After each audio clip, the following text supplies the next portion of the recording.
Hey Waffle Gang, I do hope you are well. My name is Mark and today we're checking out some more relationship stories, and if you do love a Reddit story, why not consider hitting that like, subscribe, maybe that notification bell too, and let's dive straight into today's first story. Now, today's first story comes from a throwaway account. It's titled, My Female 24 Partner Male 24 Chooses his stalker friend over me, but then wants to reconcile when cut out by a circle for being friends with her. My boyfriend is a dancer. Because of this, he has a lot of female friends, which is fine because I have plenty of male friends too. So there was never any jealousy on either side through the course of our 2-year-long relationship. He has this really close circle of female friends. Some of them are friends, some of them are not, and just know of each other's existence. I've met all of them. They are wonderful and passionate women, and I get along with almost all of them.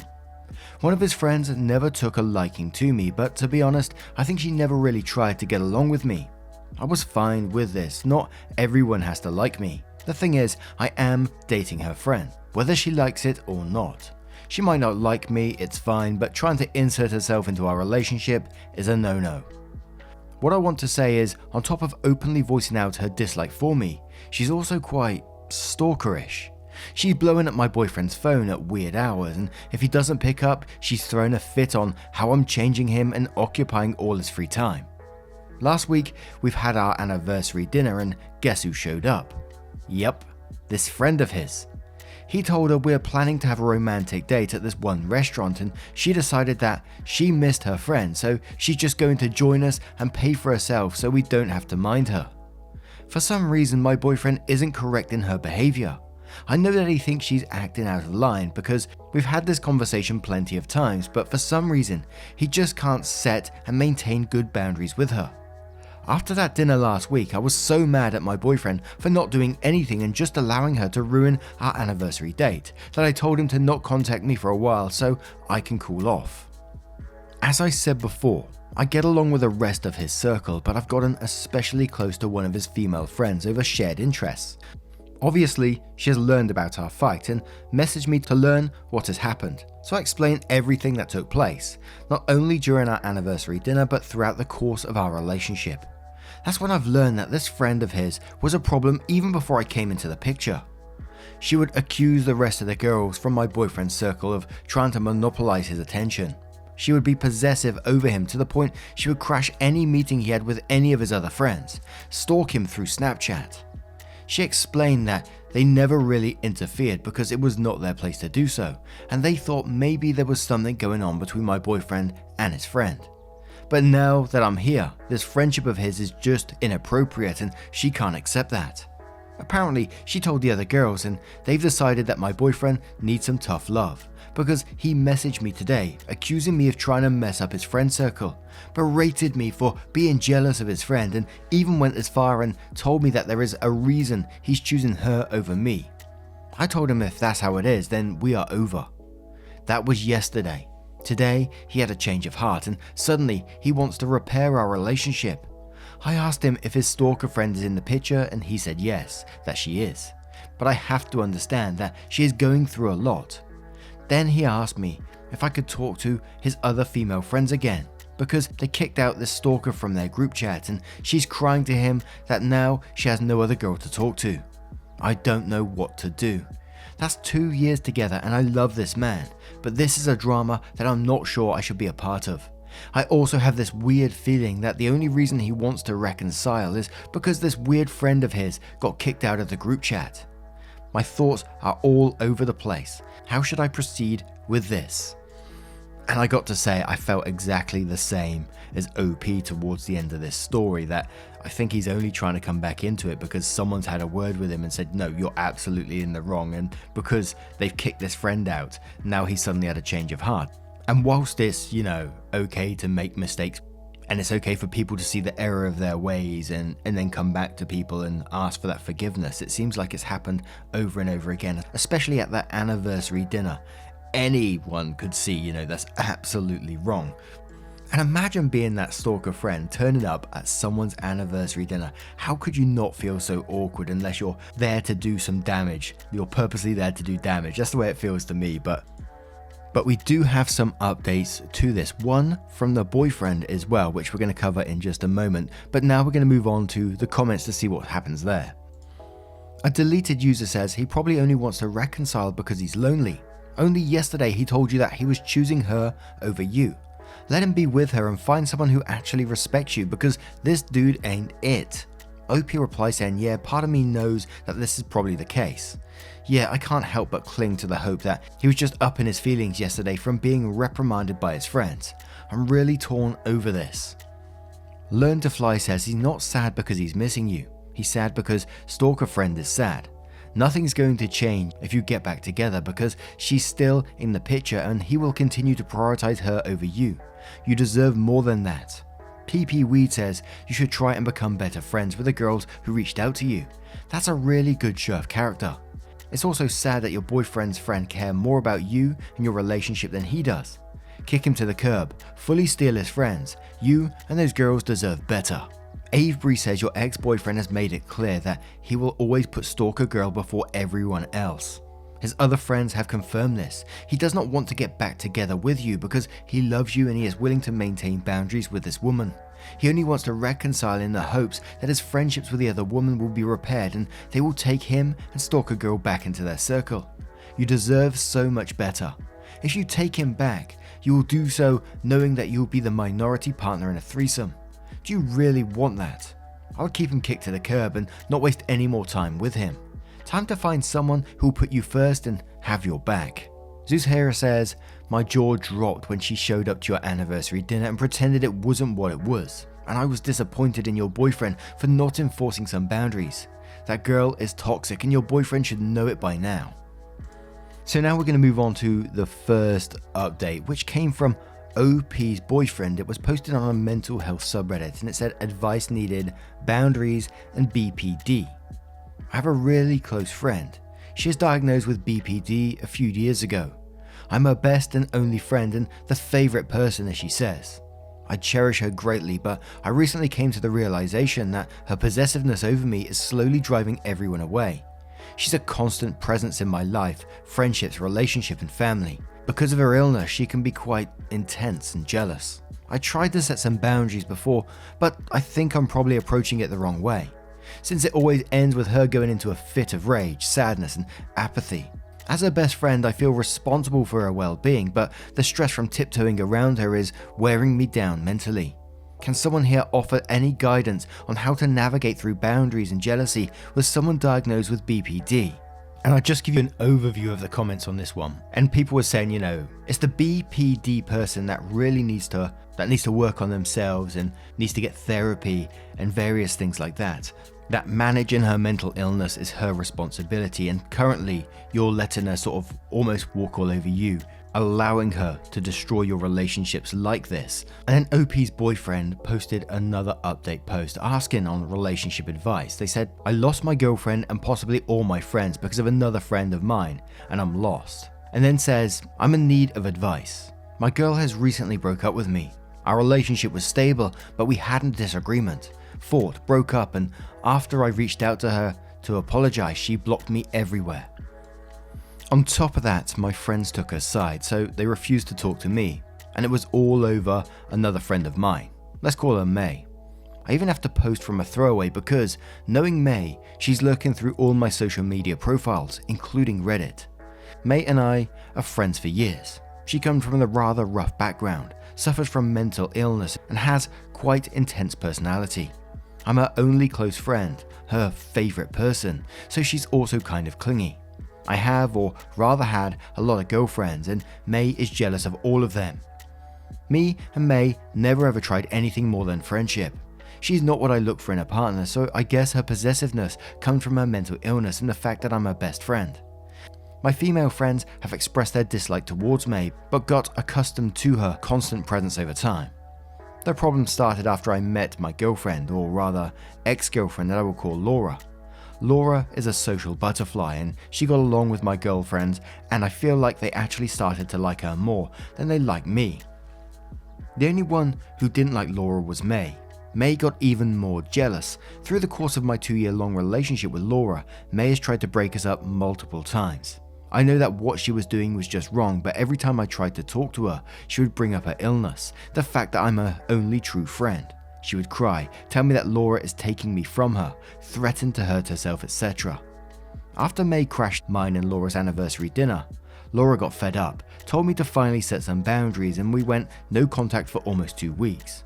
I haven't contacted Laura in this time because I couldn't bring myself to talk to May about her behavior. After 2 weeks, one of my girlfriends called to chastise me about not treating Laura with respect and letting May ruin not only my friendships but also the only healthy relationship I've ever had. I learned that my girlfriends decided that me and May are not worthy of being their friends until we start to act like adults that we are, and removed us both from every shared group and group chat. I got mad at Laura for bringing my girlfriends into our relationship problems, so I called her. I must admit that I got emotional and was an arsehole during our call and said some very rude and untrue things, which I regretted the next day, but she broke up with me anyway. I asked her if she could at least talk to my girlfriends because making them turn against me was just unnecessary, but she wrote to me that my girlfriends have a mind of their own and blocked me. I tried to contact my friends, but I just heard that they had enough of me and May for months, and May was a nuisance to them even before Laura came into the picture. Now I'm torn. I know I can't eat the cake and have the cake, so I need to either choose May or my friends, and maybe then Laura. But it's really hard to give up on May, even when she's toxic, because I know she has problems and I'm the only thing she has. What should I do?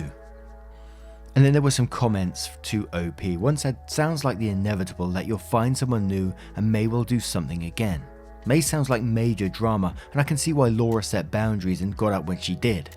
You are enabling it to some extent by not taking action. OP replies saying, yeah, I realize that I enable it, but it's just so hard not to. When I know any kind of boundary is going to throw her into a fit, and I feel responsible for her well-being, knowing that she suffers from mental illness. A response to that was, that's why she does it. She's manipulating you. Mental illness is not a reason to let someone harm or walk all over you. OP replies again saying, I know it's not a reason, but she was clinically diagnosed and she has those fits towards anything, not only me. I don't think she's capable of knowingly manipulating me or anyone else, nor does she mean any harm. It's really hard to explain. The reply to that was, so May has been massively out of line for years and you keep encouraging it. You get told to get your act together about May or else. You choose or else. You have a massive tantrum on the phone with Laura and she nopes out of your drama. No one else wants your drama either, and it's somehow Laura's fault you allow May to be abusive and controlling of you. Bro, time to actually listen to what Laura and your friends have been telling you for years. Find out phase isn't fun, but you've been fucked around enough. Either be the ride or die May has been making you be for her, or walk away and massively apologize to everyone.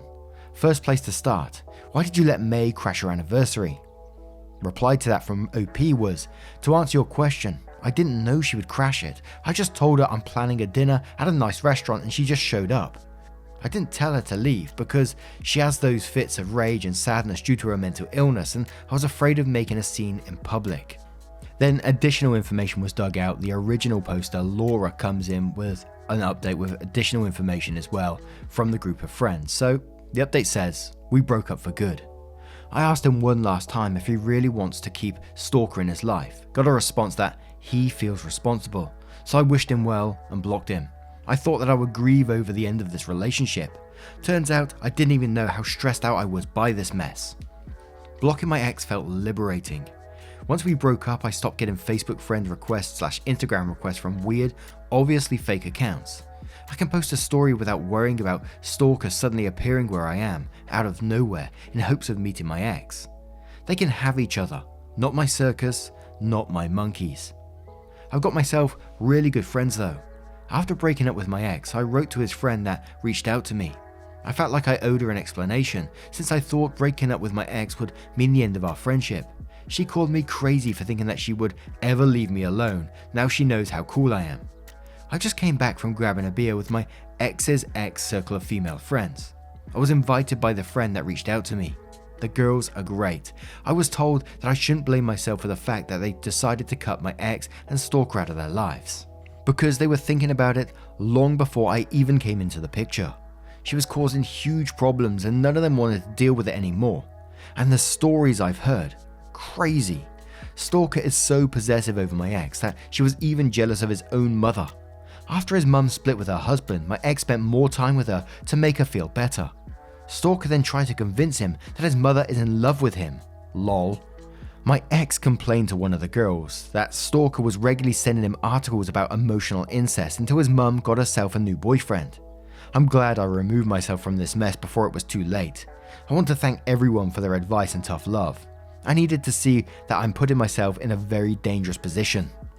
And then there was a final couple of comments on that update that said, "This is so batshit insane that I totally believe this is real, but the real question now is this: what other stories did you learn?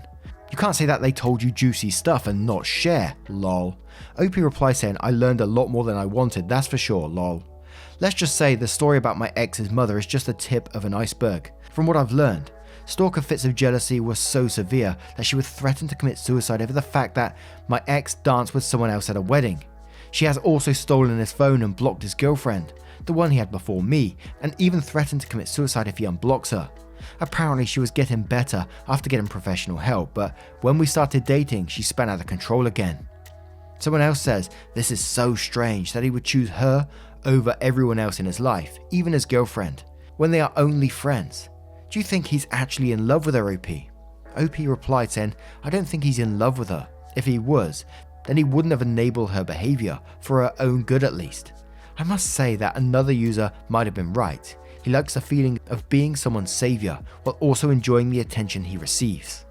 And now I'm going to turn this one straight to you guys. What do you guys make of this situation? What would you have done if you was OP? What would you have done if you was X? Let me know your thoughts in the comments below, and let's move on to another story.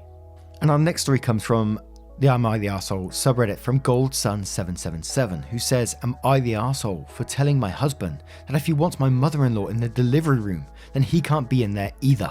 For context, I 34 female, and currently about 6 months pregnant. I'm pregnant with me and my husband's second child. Me and my mother-in-law honestly have a pretty bitter relationship. She doesn't approve of me or my family background. When I was having my first child, my husband had asked me if I had considered letting my mother-in-law be in the delivery room. I told him absolutely not, and afterwards he never really brought it up. I ended up having my husband and my mother there with me as support. Me and my husband are now discussing about who I want in the delivery room, and I told him I was fine with the same arrangement I had last time. My husband was clearly not happy about the decision, as I could clearly hear him mumbling something under his breath. I asked him if he had a problem with the arrangement. He actually spoke and claimed he did. He stated it was massively unfair that I would allow my mother in the delivery room but not his. He mentioned that since I got to choose who was in the delivery room last time, oh god, here we go, he should get to choose who gets to be inside of the room this time. I told him he was insane if he thought that would let his mother see me in extreme pain. It would be an incredibly uncomfortable situation. He was incredibly upset and left the house. I've been trying his friends to see if they have seen him recently, but without any luck. I contacted my mother-in-law, but she said she had absolutely no idea that my husband wanted her in the delivery room in the first place and that she hasn't heard from him in a while. I'm honestly kind of freaking out, both from stress and guilt. I'm worried that my husband isn't okay, but I also can't help but to feel guilty that I drove him away. I don't know if I should stay with my current decision anymore. Please tell me, Reddit, am I the arsehole?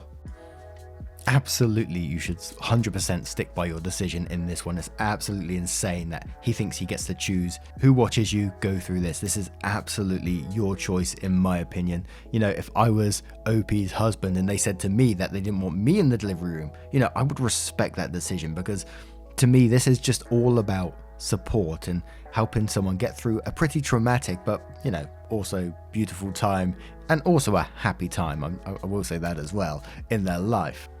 But they're literally having a human being pushed out of them. So yeah, that's up to them, you know. If the least I could do is stay out of that room for them, I'm all for it. But at the same time, if they did want the support from me, then I'd absolutely support that. But to make the claim, you know, you got to choose last time he was in the room, I get to choose this time. I'm bringing the whole family in. Come on, guys. It's absolute madness. Not the arsehole at all. Like you said, I'll be sticking to your guns on this one 100%. Guilt-free, in fact. But Simply Sam says, when did squeezing a whole other person out of your vagina become a spectator sport? Of course you want your mum there. I think most women do if they have a nice relationship for support. I'm older than you, but there have been the occasional day that frankly, I just want my mummy, damn it. And why would you want someone in the delivery room who doesn't even like you when your cash and prizes are hanging out there for everyone to see? Not the arsehole, not by a long shot. IT Slave for Decade says, as a married man with 3 kids, not the arsehole, the woman giving birth gets to decide who is in their delivery room. Full stop. Sir Ed says, hard, not the arsehole. During childbirth, you are helpless and vulnerable. You should have only the people you trust around you for support. If you have people you don't trust and even don't like, it will only cause you more stress and problems. In quotes, he mentioned that since I got to choose who was in the delivery room last time, he should get to choose who gets to be inside of the room this time. Then says, I've not heard anything more immature or weak. Tell him that the first 2 kids you carry to term and delivered, he can gestate the next child and deliver it if he can figure out how. Infamous Wasabi says, in quotes, he mentioned that since he got to choose who was in the delivery room last time, he should get to choose who gets to be in the delivery room this time, and then says, only if he's the one giving birth this time, not the arsehole. And one more from Not Quite Right who says, this is a message for your hubby. If this were who gets to hold the baby when he/she is baptized, or who gets to bring him to see Santa, then sure, you can play the take turns game. But this is massively different. This is your wife's body, and she is the one going through this procedure. In the most immensely vulnerable, both emotionally and physically position she will ever be in.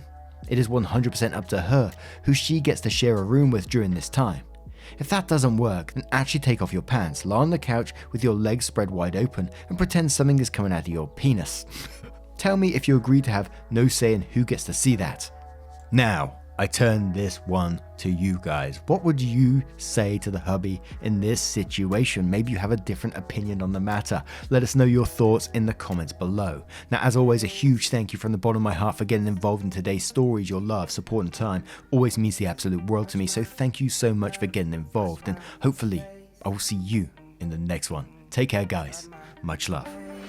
Wake up, get up, stretch my legs, eat some breakfast, milk and eggs, brush my teeth up, wash my face, throw my clothes on, start my day. Wake up, I can smell the smoke from the bacon. Let's go, see the sun shining from the windows. Okay, I know that today